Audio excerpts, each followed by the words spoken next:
Hello दोस्तों, मेरा नाम है भरत सेठी एंड आज है 9 जनवरी एंड आज मैं बस अभी कुछ टाइम पहले दे के ही आ रहा हूँ अपना मानव रचना का एमफिल इन क्लिनिकल साइकोलॉजी का इंटरव्यू।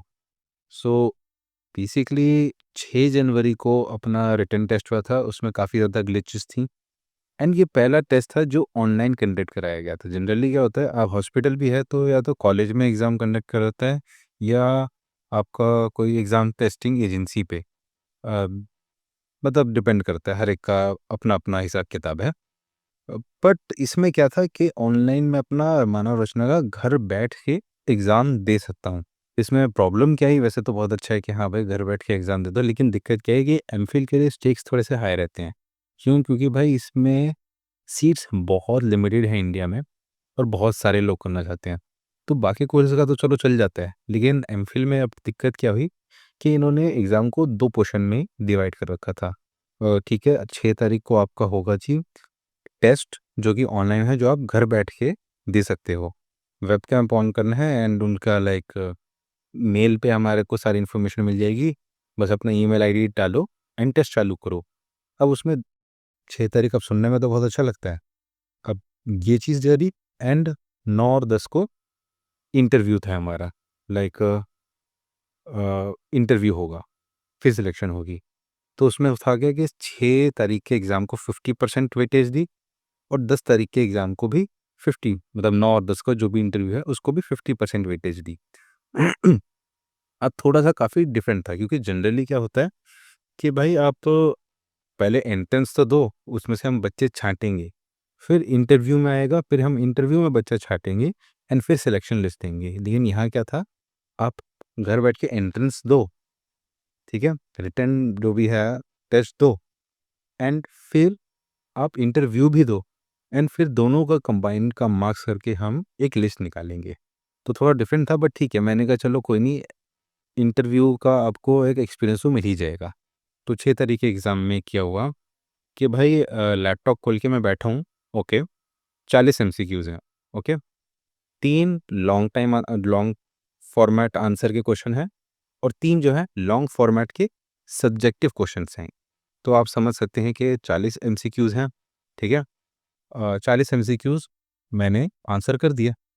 अब 3 जो थे वो ऑब्जेक्टिव क्वेश्चन थे, लॉन्ग टाइप फॉर्मेट में, जैसे आप क्वेश्चन एंड आंसर्स करते आ रहे हैं। एंड 3 है सब्जेक्टिव। सब्जेक्टिव मतलब अगर आपको इस बारे में क्या ख्याल है, ये होता है सब्जेक्टिव।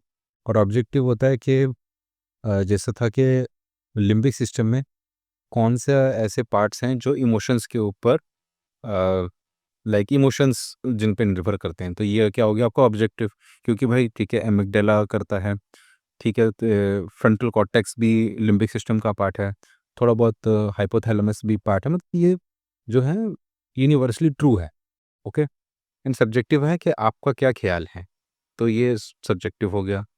तो ठीक है, हमने क्या किया, 40 क्वेश्चन एमसीक्यू भर दिए, ठीक है, सबमिट हो गया।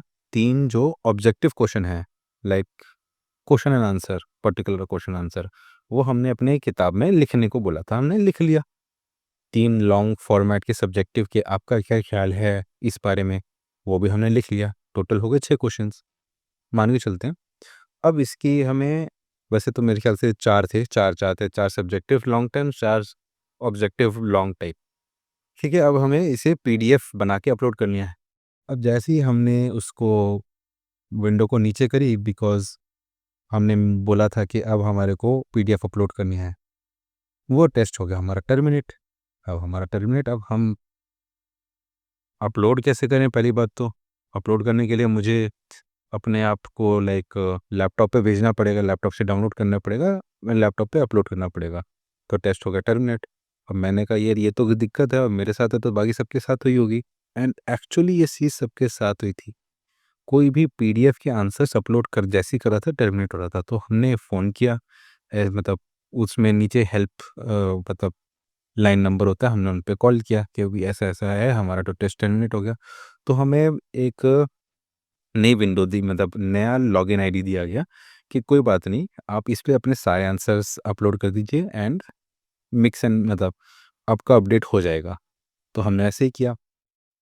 तो ऑल्दो काफ़ी सारी ग्लिच थी, लेकिन 6 तारीख का टेस्ट कैसे ना कैसे कर दिया। ठीक, 40 एमसीक्यू हमने पहले कर रखे थे और 4 subjective long time, 4 objective long type करके हमने डाल दिया। नई ईमेल आईडी हमें जो मिली डालने के लिए, वो हमने डाले कर दिया। ऑल्दो काफ़ी इनकन्वीनियंट था, लेकिन कर दिया। अब 10 जनवरी को क्या था, नेट का एग्ज़ाम था।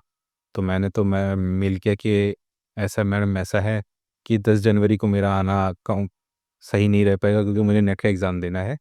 9 तारीख को क्या मैं प्लीज़ आ सकता हूँ? तो उन्होंने कहा ठीक है, अब 9 तारीख को आ जाओ। अब इन्होंने क्या डिवीज़न कर रखी थी कि 9 जनवरी को, आई नो थोड़ा-सा हो सकता है कन्फ्यूज़िंग है, लेकिन मैं सिचुएशन आपके सामने रख रहा हूँ। 9 जनवरी को दिल्ली से बाहर के बच्चे आने थे और 10 जनवरी को यानी कि जो कल है, वो दिल्ली के बच्चे आके अपना इंटरव्यू देंगे। अब ये 50% मैंने कैसे किया है, मुझे नहीं पता, और ये 50% मैंने कैसे किया है, मुझे नहीं पता, लेकिन देने दोनों हैं, ताकि मेरा कंसोलिडेटेड जो रिज़ल्ट आए, उसमें मैं शॉर्टलिस्ट हो जाऊँ। इसी 9 तारीख, ऑल्दो मैं ये बताना चाहूँगा कि 23 दिसंबर से मुझे टाइफाइड हो रखा है, एंड अभी कुछ दिन पहले ही मैं एंटीबायोटिक्स, मतलब कुछ ही दिन पहले क्या, आज सुबह मेरा एंटीबायोटिक्स का लास्ट डोज़ था। सो 23 दिसंबर से 9 जनवरी तक मैं अभी एंटीबायोटिक्स पे कोर्स पूरा कर रहा था।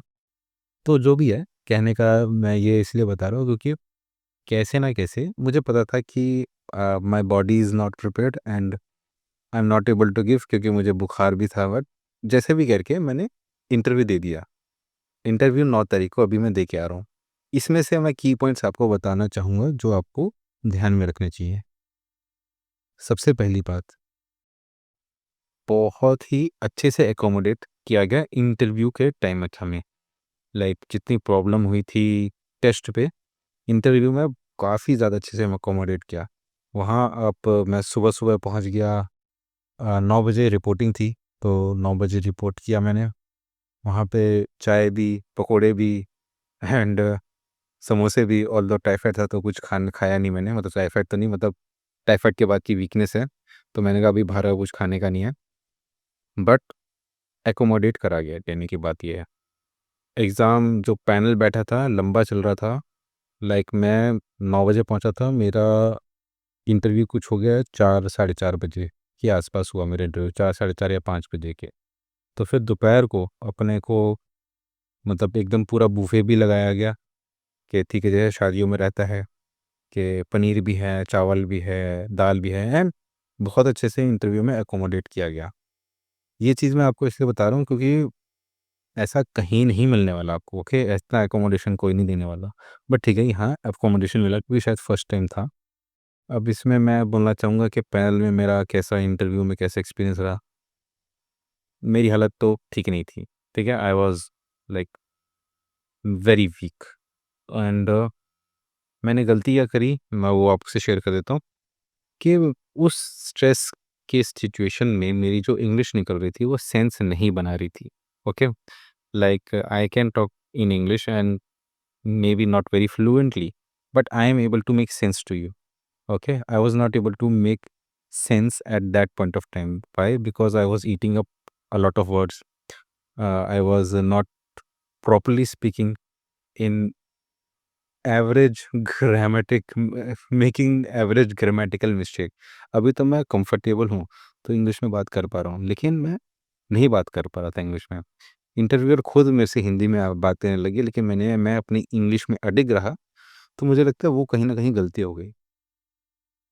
क्योंकि मेरे मन में कुछ और सवाल है, मतलब उन्होंने ये सवाल पूछा, मेरे मन में उसका एक जवाब है, वो मैं जवाब देना चाह रहा हूँ, ओके, इंग्लिश में, लेकिन आधी चीज़ें मेरे दिमाग में रह गई, आधी चीज़ मैंने बोल दी, उसका कुछ मतलब ही और निकल गया।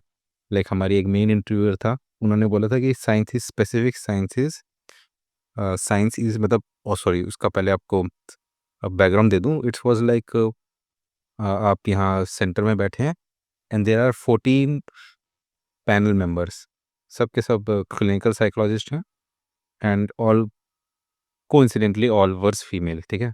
तो मैं इधर बीच में बैठा हूँ, there are 14 good female clinical psychologist around me and वो मेरे से क्वेश्चंस पूछ रहे हैं।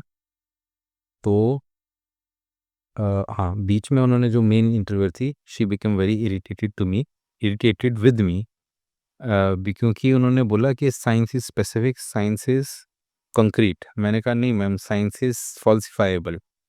अब मेरे दिमाग में था कि फॉल्सिफाइबल बिकॉज हम कोई थ्योरी जब प्रेजेंट भी करते हैं, we never like accept a theory, we always face to reject it. Science works on the principles of falsifiability, कि आज एक थ्योरी है तो कल एक नई थ्योरी आएगी। अब ये तो मैं आपको बता रहा हूँ, ओके, ये तो जो मेरे दिमाग में था ये वो कन्वर्सेशन है, बड़ी इंटेलेक्चुअल कन्वर्सेशन है। वहाँ मैंने बोला नो, साइंस इज फॉल्सिफाइबल। तो मैडम बोलती कि ये अपनी क्या बोल रहे हो, मतलब तो वो कहने का तात्पर्य ये है, इफ़ 10 तारीख को जो भी इंटरव्यू देने आ रहा है, भाई हिंदी में कर लो कन्वर्सेशन, कोई बुरा नहीं है, ज़रूरी नहीं इंग्लिश करनी है। अब 10 तारीख को बेसिकली दिल्ली वाले आने वाले हैं, क्योंकि 9 तारीख को बाहर वाले, मतलब दिल्ली एनसीआर से बाहर वाले थे, 10 तारीख को दिल्ली एनसीआर वाले आने वाले। तो भाई हिंदी में कंफर्टेबल हो, स्ट्रेस एंजाइटी होती है, हिंदी में दे देना और क्लियरली देना और अपनी बात अच्छे से रख देना, ठीक है। एंड या दैट इज़ माय एक्सपीरियंस जो मैं आपको शेयर करना चाहूँगा। एंड तो कल जो जो इंटरव्यू दे रहे हैं, all the best, and comfortable होकर इंटरव्यू देना, हिंदी में दे देना, इंग्लिश बोलनी बहुत ज़रूरी नहीं है, क्योंकि मेरी तरह तुमने बोला कुछ, मतलब कुछ निकला, दिमाग में तुम्हारे कुछ और था, बोला तुम्हारा कुछ और गया। तो इसलिए कंफर्टेबल होके, इंग्लिश नहीं आती, अरे छोड़ो ना, हिंदी में बोल लो, रिलैक्स होके बोल लो। सो एंड अगर आप ये बाद में देखें तो भाई मानव रचना प्लीज़ थोड़ा सा अपना, मतलब आपने जो हमें hospitality the, mind blowing, but problem तो यही है ना कि आपने इंटरव्यू के टाइम बहुत अच्छी हॉस्पिटैलिटी दे दी, लेकिन जो हमारा एग्ज़ाम कंडक्ट किया उसमें बहुत सारे ग्लिचेस थे। तो बस मैं एक चीज़ बोलना चाहूँगा कि हमें कोई दिक्कत नहीं है एग्ज़ाम के लिए भी सेंटर जाने में, या एग्ज़ाम के लिए किसी कॉलेज जाने में, कोई भी दिक्कत नहीं है। घर बैठ के हम, मेरे को कोई ज़रूरी नहीं है, मुझे अपना ग्लिच फ्री एग्ज़ाम देना है। लाइक मैं अगर अपने 40 एमसीक्यू दे रहा हूँ, तो 40 एमसीक्यू मैं एकदम परफेक्टली दे के आंसर भी दे रहा हूँ, आंसर भी एकदम परफेक्टली दे के मुझे टाइम बाउंडेशन प्लस ग्लिचेस से सामना ना करना पड़े। मुझे घर बैठ के एग्ज़ाम देने का कोई शौक नहीं है। मैं मोर देन कंफर्टेबल हूँ। I have flown to Shimoga, I have flown to Karnataka, I have flown to Bangalore, I have travelled in trains. मुझे कोई दिक्कत नहीं है, मैं जाके एग्ज़ाम देना प्रेफर ज़्यादा करता हूँ। मुझे घर बैठ के नहीं एग्ज़ाम देना। मुझे सेंटर में बुलाओ, सेंटर में भी पहुँच जाऊँगा। मुझे आप मानव रचना बुलाओगे, मानव रचना भी पहुँच जाऊँगा। मुझे आप किसी और कॉलेजेस में डालोगे, मैं उस कॉलेज में भी चले जाऊँगा। जाके एग्ज़ाम देना है। बहुत ऑनलाइन ग्लिचेस होती हैं, एंड जो सारी नॉलेज मेरे पास अंदर है वो मैं नहीं प्रेजेंट कर पाया। एंड बीइंग वेरी ऑनेस्ट, मैंने इसमें इस टेस्ट में रियलाइज़ किया कि चीटिंग बहुत आराम से हो सकती है। यहाँ लैपटॉप और स्टेक्स आर हाई। यहाँ लैपटॉप, यहाँ मैं बैठा हूँ, यहाँ दूसरा बंदा कोई बैठा हुआ है, आराम से चीटिंग हो जाएगी, बोलने की भी ज़रूरत नहीं है। सो इसलिए घर बैठे, मतलब हो सकता है काफ़ी सारे लोग एग्री करेंगे जिन्होंने टेस्ट दिया कि यार ये टेस्ट कोई, मतलब प्रोफेशनल लेवल पे इंटरव्यू आपका बहुत प्रोफेशनल था, लेकिन आप रिटन टेस्ट जो 50% वेटेज है कि लाइक क्वेश्चन एंड आंसर्स का, उस पे भी थोड़ा सेंटर पे ले लो, कॉलेज में ले लो, या कोई टेस्टिंग एजेंसी के पास से दे दो, कुछ ऐसा कर दो, लेकिन बहुत ग्लिचेस आएंगे वरना घर बैठ के तो भाई।